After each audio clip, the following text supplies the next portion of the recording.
बाडगा अधिक कोडगा असतो, तशा पद्धतीने रामदास कदमांचं झालेलं आहे. नेहमीच पक्षामध्ये राहून, शिवसेना पक्षामध्ये राहून सगळी पदं भूषवून सुद्धा बेईमानी आणि गद्दारीची बीज ज्यांनी रोवली त्याचं नाव रामदास कदम. आणि आज उद्धवजी ठाकरेंच्या नावाची जी कावीळ झालेली आहे ती कायमच राहील. त्यांना कावीळ आम्हाला त्यांच्या ह्या असल्या बकवासगिरीच्या बडबडा म्हणजे बडबड चाललेली आहे त्याला फार गांभीर्याने आम्ही घेत नाही. आपण सांगितले की उद्धव ठाकरे यांनी बाळासाहेबांच्या विचाराच्या कालिमा फासली, त्याला स्मारकाची गरज नाही, त्याला ती जगा पाहिजे. ते असल्यावर म्हणजे रामदास कदम हे खरं म्हणजे विकृतीच आहे.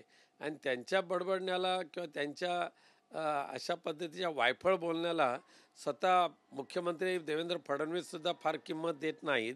आणि पण त्यांनी रामदास कदमांनी एक लक्षात ठेवलं पाहिजे की ज्या पक्षाचे तुम्ही नेते म्हणून मिरवता त्या पक्षाचे प्रमुख एकनाथराव शिंदे यांनी सुद्धा तुम्हाला कसं दाबून ठेवलं होतं, तुमचं तोंडाला कुलूप लावलं होतं. तुम्ही नियुक्त केलेली कार्यकारिणी सुद्धा बरखास्त करून टाकली होती. ही याच्यातूनच तुमची काय ऐपत आहे त्या मतदारसंघात हे दिसून येते. त्यांनी आदित्य ठाकरे आणि देवेंद्र फडणवीस यांच्या भेटीवर टीका केली आहे की दिशा सलियान प्रकरण दबावण्यासाठी पेंग्विन देवेंद्र फडणवीस यांना जाऊन भेटतो. ह्या असल्या हिंमत असेल तर उघडपणे जाऊन मुख्यमंत्र्यांना भेटून हा आरोप करणं. नुसत्या पत्रकार परिषदेमध्ये कशाला बकवासगिरी करतो. आदित्यजी ठाकरे हे स्वच्छ आहेत आणि त्यांनी अनेक वेळा सांगितलेलं आहे की मी कोणती चौकशी करा, कोणत्या प्रकरणाच्या चौकशीला मी सामोरं जायला तयार आहे. काल त्याने आपल्या भाषणात आदित्य ठाकरेवर जाहीर टीका केली की देवाभाऊ तुम्हाला विनंती आहे की हा साप आहे, हा 10 वेळी पायाला बसतील आणि चावणार. सध्या ह्या अशा बाडग्यांना केवळ आणि केवळ उद्धवजी ठाकरे आणि आदित्य ठाकरे हेच दिसत आहेत. किंवा मोगलांना जसे संताजी धनाजी दिसत होते तसं रामदास कदमला जळीस्थळी काष्टी पाष्टी हे सगळे उद्धवजी आणि आदित्यजी दिसत आहेत. त्यामुळे त्यांचा तिळपापड हा शेवटपर्यंत असाच होत राहणार. आम्हाला त्याची मुळीच दखल घेण्याची गरज नाही. श्रीकांत शिंदे यांनी आदित्य ठाकरेवर टीका केली की वरलीच्या जागेकडे लक्ष दिलं नाही म्हणून थोडक्यात गेली. अरे माझं आव्हान होतं की वरळीला स्वतः श्रीकांत शिंदेने येऊन सुद्धा विधानसभा लढवली असती तर त्याची डिपॉझिट जप्त करण्याची ताकद तिथल्या मतदारांमध्ये आणि शिवसैनिकांमध्ये होती. गजानन कीर्तिकर काल सांगितले की मुंबई महानगरपालिकेवर शिवसेनेच्या महापौर बसवायचे आहे. ठीक आहे, स्वप्नातले मांडे त्यांना खाऊन दे. या पुन्हा एकदा मुंबई महानगरपालिकेच्या निवडणुकीमध्ये मुंबईचा महापौर शिवसेना उद्धव बाळासाहेब ठाकरे पक्षाचाच होणार. नवाब मलिक यांनी राष्ट्रवादीने महानगरपालिका स्वबळावर लढवावं असं इच्छा जाहीर केली. शुभेच्छा आहे त्यांना.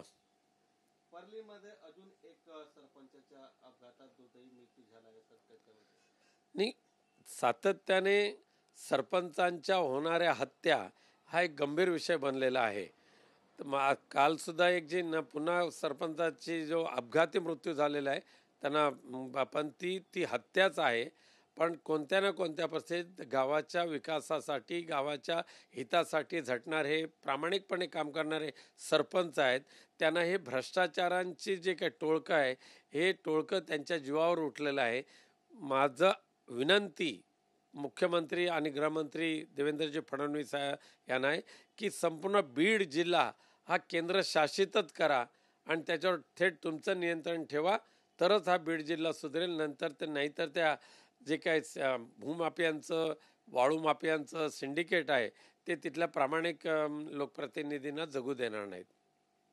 भाजपचे महाराष्ट्राचे कार्यकारी अध्यक्ष रवींद्र चव्हाण यांना केलंय, काय शुभेच्छा देणार, काय सांगितलं? ठीक आहे, त्या पक्षाचा तो निर्णय आहे. माझ्या शुभेच्छा आहेत त्यांना.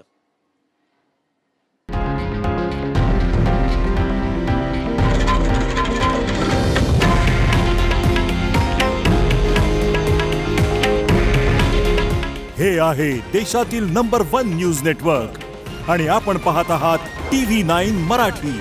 काळजी तुमची, हित महाराष्ट्राचं.